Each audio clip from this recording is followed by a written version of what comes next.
आज का टॉपिक आपका है, क्या किया था हमने लास्ट टाइम? अच्छा, एम्पियर से सर्कुलर लॉ करना है आज हमें, ठीक है।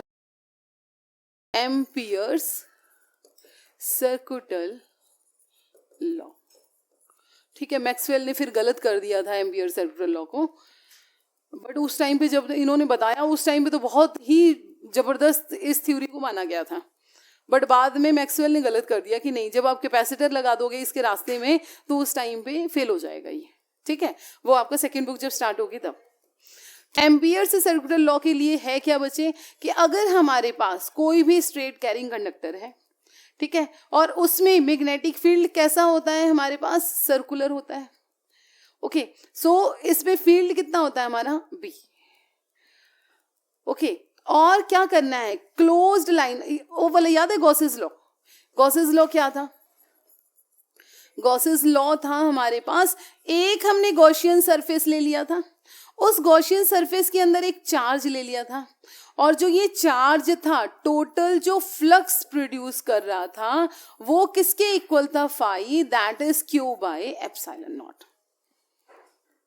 ठीक है। सेम वही चीज है, अगर स्ट्रेट कैरिंग कंडक्टर है आपके पास मैग्नेटिक फील्ड आप लोगे क्लोज्ड लाइन इंटीग्रल, ठीक है, तो क्या बनेगा आपका, म्यू नॉट आई बन जाएगा।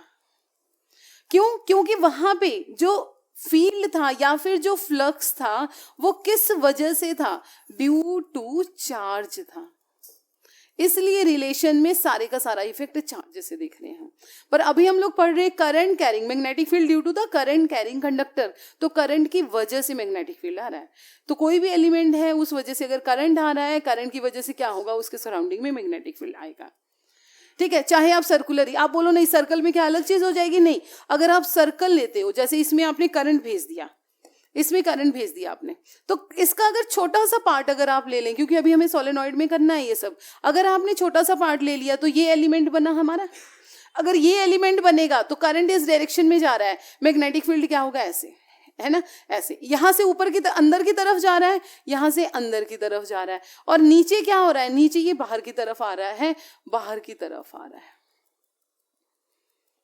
ठीक है ना, नीचे जो है वो बाहर की तरफ आ रहा है, प्लेन में रखा है ऐसे, ठीक है, इसके ऊपर रखा हुआ है, ठीक है।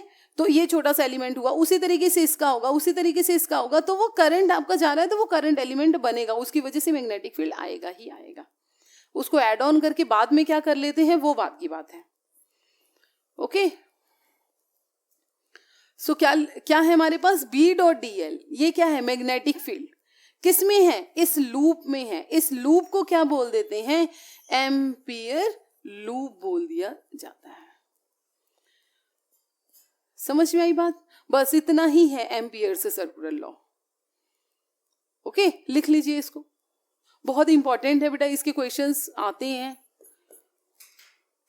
बी डॉट डीएल, बी कौन सा है, मैग्नेट, डीएल कौन सा है, ये डीएल कौन सा है, लूप का है। पीछे जो हमने डीएल लिया था वो किसका लिया था, जिसमें करंट जाता था, इसमें और उसमें यही डिफरेंस है, ठीक है, ओके। क्या चीज, लाइन इंटीग्रल, अच्छा इसको लिख लो, closed line integral, integral of magnetic field is equal to the mu naught times current carrying by the conductor, okay. इसको क्लोज्ड लाइन इंटीग्रल बोला जाता है, इस चीज को क्या बोलते हैं बच्चे, क्लोज्ड लाइन इंटीग्रल।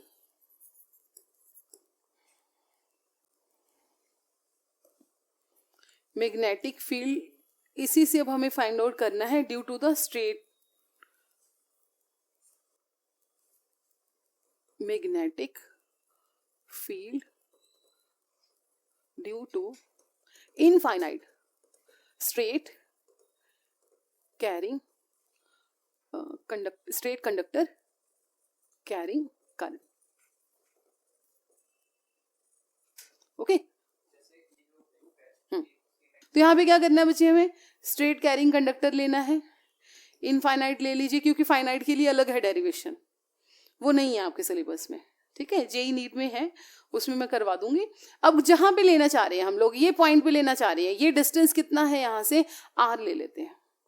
तो क्या करेंगे, एक यहाँ पे क्लोज्ड लूप, क्यों ऐसा बनाया, क्योंकि ये करंट किधर है, ऊपर की तरफ है, और मैग्नेटिक फील्ड की डायरेक्शन क्या कैसी होगी, सर्कुलर होगी। अगर सर्कुलर होगी तो डायरेक्शन अब देखो क्या है, ऐसे, तो मतलब यहां से बाहर की तरफ आ रहा है, यहां से अंदर की तरफ जा रहा है, ठीक है होगी हमारी। और क्या बताना है बच्चे, as per amperes circular law क्या है हमारे पास, B dot D L is equal to mu naught I है, ठीक है। बी डॉट डी एल क्या बन जाएगा, B D L cos of theta, और थीटा क्या है, देखो जिस डायरेक्शन में बी है उसी डायरेक्शन में हमारा डी एल भी है, क्योंकि सेम लूप पे लिया है हमने, है ना। तो एंगल कितना हुआ, 0 डिग्री, तो थीटा हमारा 0 degree, B dot D L, B D L cos of 0 degree, that is mu naught I, ठीक है। इसमें क्या है बच्चे ना, there is a circular loop, ठीक है, surrounding the magnet.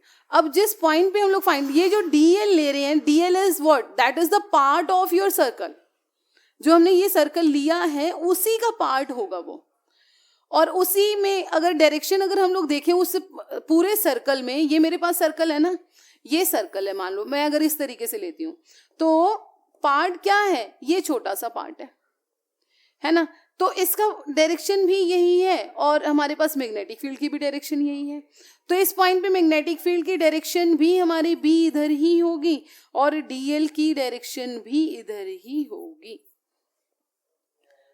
Okay. That's why angle between DL and B is 0 degree, ठीक है। अब क्या करना है हमें, हाँ जी, बी की बात कर रहे थे, बी इज यूनिफॉर्म और नॉन यूनिफॉर्म। गॉसियन में क्या होता था, गॉसेस लॉ में ई यूनिफॉर्म था, क्यों था, चार्ज अगर सेम होगा तो सेम होगा इलेक्ट्रिक फील्ड, इक्विपोटेंशियल था। इक्विपोटेंशियल का मतलब क्या हुआ बच्चे ना, कि ये हमारे पास चार्ज है और आप इस पॉइंट पे इलेक्ट्रिक फील्ड पता करना चाह रहे हो, तो चाहे इस पॉइंट, क्योंकि हमने छोटे छोटे पार्ट कट करने हैं, डीएल का मतलब समझते हो ना, हमें डीएल मतलब छोटे छोटे पार्ट्स कट करने हैं, तो हर एक पार्ट के ऊपर में मैग्नेटिक फील्ड का भी वही सेम चीज हो गई, आर डिस्टेंस सेम है तो मैग्नेटिक फील्ड सेम होगा। तो अगर मैग्नेटिक फील्ड सेम है इस पॉइंट पे भी, इस पॉइंट पे भी, इस पॉइंट पे भी, इस पॉइंट पे भी, क्यों, क्योंकि तो रेडियस सेम है सबका, समझ में आई बात। इस वजह से बी जो होगा एट अ पर्टिकुलर डिस्टेंस अगर वो फिक्स रख दिया तो मैग्नेटिक फील्ड की वैल्यू भी यूनिफॉर्म होगी हमारी, समझ आई बात, आ गई। बी हम लोग क्या ले लेंगे बाहर, ये डी एल म्यू नॉट आई, बहुत इजी है डेरिवेशन इसकी। सो बी अगर क्लोज्ड इंटीग्रल डी एल, हाँ जी, अगर इसको इंटीग्रेट करेंगे तो क्या बनेगा, 2 पाई आर, क्या बताया था अभिज्ञान आपने, सी क्यों, 2 पाई आर सी क्यों। एक चीज है यहाँ पे आप देख रहे होगे कि जितनी इंटीग्रेशन हमें मैग्नेटिक फील्ड वाले में करना है, आपको कांस्टेंट्स अलग से नहीं फाइंड आउट करने की जरूरत है, ठीक है, कांस्टेंट्स नहीं लेकर आना है, क्योंकि रेडियस आपने उतना ले लिया है, इसके लिए आपको कांस्टेंट अलग से कैलकुलेट करने की जरूरत नहीं है। और अगर आप देखना चाह रहे हो ये ऐसा क्यों है, तो कहां से कहां तक इंटीग्रेट कर रहे हैं, मतलब 0 से 2 पाई आर तक कर रहे हैं। स्टार्टिंग पॉइंट क्या है, 0 है, और कट करते करते करते करते करते कितनी लेंथ ले ली आपने, 2 पाई आर ले ली।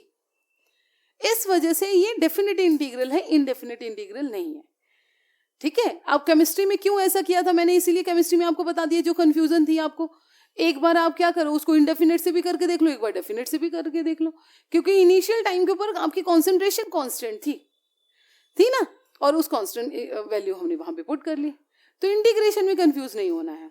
हाँ जी, म्यू नॉट आई क्या आ गया हमारे पास, 2 पाई आर हो गया, ओके। ये हो गया magnetic field due to the straight conductor carrying current.